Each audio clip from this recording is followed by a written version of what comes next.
ഓ പൂക്കൾ അവിടെ ഇരിക്കട്ടെ, വിളക്ക് ഇവിടെ ഇരിക്കട്ടെ, കരിക്ക് അവിടെ ഇരിക്കട്ടെ, ഇത് എനിക്കിരിക്കട്ടെ. എന്നാലും പൂജക്കുള്ള ഓരോ സാധനം കാണണല്ലോ. ഇതിപ്പോ ആരാണ് ധരിക്ക? വരിക വരിക്കല്ലത് കൂഴയാണ്. അതല്ലേ താൻ ഈ ചക്ക പൊക്കിട്ട് എങ്ങടാ പോണേ? എന്റെ അമ്മാവനെ ഡെയിലി ചക്കപ്പുഴുക്കെന്ന് പറഞ്ഞ പ്രാന്താണ്. അപ്പൊ ഒരു കാര്യം ചെയ്യാ, ഇത് മുള്ളു കളയാതെ പുഴുങ്ങി അമ്മാവന്റെ അണ്ണാക്കിലോട്ട് തള്ളുക. അതെന്തിന്? ആ പ്രാന്ത് എന്നേക്കും അങ്ങോട്ട് തീർന്നോളൂ. ഞാൻ ഒരു കാര്യം ചോദിക്കട്ടെ, എന്താ നിന്റെ ഭാഷയ്ക്ക് ഒരു വ്യത്യാസം? പിന്നെ ഞാൻ എങ്ങനെ പറയണം? എടാ എനിക്ക് ഈ ചടങ്ങൊന്നും എനിക്കറിയത്തില്ല. എനിക്ക് ആകെ കൂടി അറിയാവുന്ന മരണാനന്തര ചടങ്ങാ. അതറിയാലോ, അത് ഞാൻ ആദ്യം പോലെ പറഞ്ഞിട്ടുണ്ടല്ലോ. അതൊക്കെ പോട്ട് എന്റെ അമ്മാവന്റെ വായ്ക്കരി ഇടാനുള്ള എള്ളും പൂവും ചെറുതൊക്കെ എന്ത് ചെയ്യണേ? വായ്ക്കരി ഇടാനാ? അല്ലാതെ അങ്ങനെ പേരിടി ചടങ്ങിലല്ലടാ നിന്നെ വിളിച്ചു വരുത്തിയിരിക്കണത്. ഞാൻ ഒരു കാര്യം ചോദിച്ചോട്ടെ, നിന്റെ അമ്മാവന് നേരത്തെ ഒരു പേരുണ്ടായിരുന്നല്ലോ. ഉണ്ടായിരുന്നു. ഇപ്പൊ പെട്ടെന്ന് ഈ പേര് മാറ്റാനുള്ള കാര്യം എന്ത്? അയ്യോ, അത് ഇത്തിരി വലിഞ്ഞ പേരല്ലേ അളിയാ. റബ്ബർ എന്നാണ് ഇട്ടിരുന്നത്. അതല്ലെന്ന്, ഇത്തിരി നീളമുള്ള പേരല്ലേ. പറഞ്ഞ മനസ്സിലായില്ലേ? കാളമണിയൻ. അല്ല പേരല്ല കാളമണിയൻ. അത് ഒന്നാമത് കേൾക്കാനും ഒരു സുഖമില്ല, അത് മാത്രം ഇത്തിരി വലിഞ്ഞു പോയത്. കാര്യം ചെയ്യേ, നമുക്ക് അമ്മാവന്റെ മണി അങ്ങ് എത്തിക്കളയാം. കാളയെന്നിടാനാ? കാളയെന്നിടും. എന്താ അമ്മാവനാ? എന്നൊരു കാര്യം ചെയ്യേ, അമ്മാവന്റെ കാള അങ്ങ് കളയാം. നാളെ മണിയെന്ന് വിളി എന്ന് വെച്ചാ അമ്മാവൻ കിരിക്കൊണ്ട് നടക്കട്ടെ, എനിക്ക് വേറെ പണിയുണ്ട്. ഞാൻ സീരിയസ് ആയിട്ടാണ് നിന്റെ അടുത്ത് ഒരു കാര്യം പറഞ്ഞത്. ഈ അമ്മാവന്റെ പേരിടിയിൽ ചടങ്ങ് കഴിഞ്ഞാൽ മാത്രമേ ഈ സ്വത്തല്ല ഞങ്ങൾക്ക് എഴുതി തരുവുള്ളൂ. നീ വെള്ളമില്ലാത്ത തര ഇങ്ങനെ നീന്തുന്ന കണ്ടപ്പോഴേ മനസ്സിലായി അങ്ങനെ സ്വത്തടിച്ചു മാറ്റുള്ള പരിപാടിയാണെന്ന്. ഈ ചടങ്ങൊന്ന് കഴിയട്ടാ, എല്ലാം ഞാൻ റെഡിയാക്കി തരാം. എന്റെ അച്ഛനെ വിളിച്ച് താമസിച്ചോണ്ടിരുന്ന പണ്ട്. അച്ഛനെ വിടേ? എന്റെ അച്ഛൻ മരിച്ചിട്ട് 5-8-10 കൊല്ലമായി. നിന്റെ അച്ഛൻ ഇൻസ്റ്റാൾമെന്റ് സ്കീമില്ല മരിച്ചത്?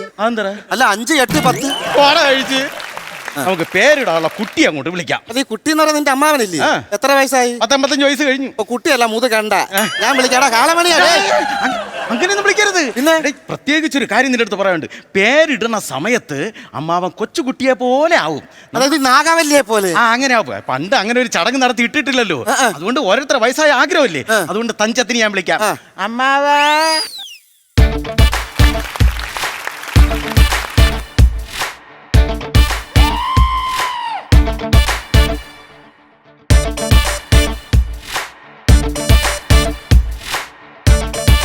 അമ്മാവ് ആശുപത്രിയിൽ നിന്ന് വരുന്നു. എന്താ ചെവി കൂടെ ട്രിപ്പ് ഇട്ടേക്കുന്നു. ട്രിപ്പ് ഇട്ടേക്കണല്ലത്, ചെവി ആക്കാത്തോണ്ട് ഇയർഫോൺ ഫിറ്റ് ചെയ്ത് വെച്ചേക്കണല്ലേ.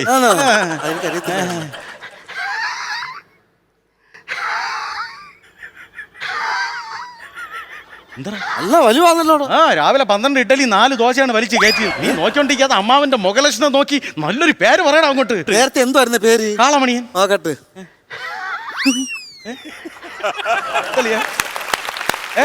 അയ്യോ എടേ, അത് തന്നെ ധാരാളം. കാളമണിയനാ? അത് അതിന്റെ അവസാനമാ.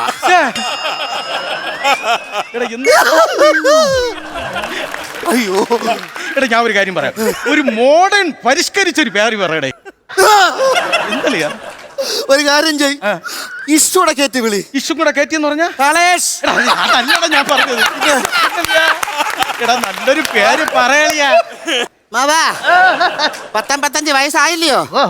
ഈ സമയത്ത് എന്താ പേരിടാനേ അമ്മാവൻ താമസിച്ച് എന്തിനെന്നാണ് കർമ്മി ചോദിച്ചത്. അത് പിന്നെ കുഞ്ഞനാളിൽ എനിക്ക് പേരിടാൻ പോയപ്പോഴേ എന്റെ അച്ഛൻ എന്നോട് ഭയങ്കര സ്നേഹമായിരുന്നല്ല. അങ്ങനെ 3 കലത്തിൽ പൊങ്കാലയിട്ട് പോലീസ് പിടിച്ചോണ്ട് പോയി അച്ഛനെ. അങ്ങനെ പേരിടില് നടന്നു. കഷ്ടമായി പോലെ. ഈ 3 കലത്തിൽ സ്നേഹത്തോടെ പൊങ്കാലിട്ട് എന്തല്ലേ അതിനെ പോലീസ് അറസ്റ്റ് ചെയ്തു? അടുക്കി വെച്ച 3ാമത്തെ കലത്തിന്റെ മണ്ടല്ലേ ഒരു ഓസും താഴെ ഒരു കുപ്പി ഉണ്ടായിരുന്നു. ഫ്ലവേഴ്സ് 9ാം വാർഷിക നിറവിൽ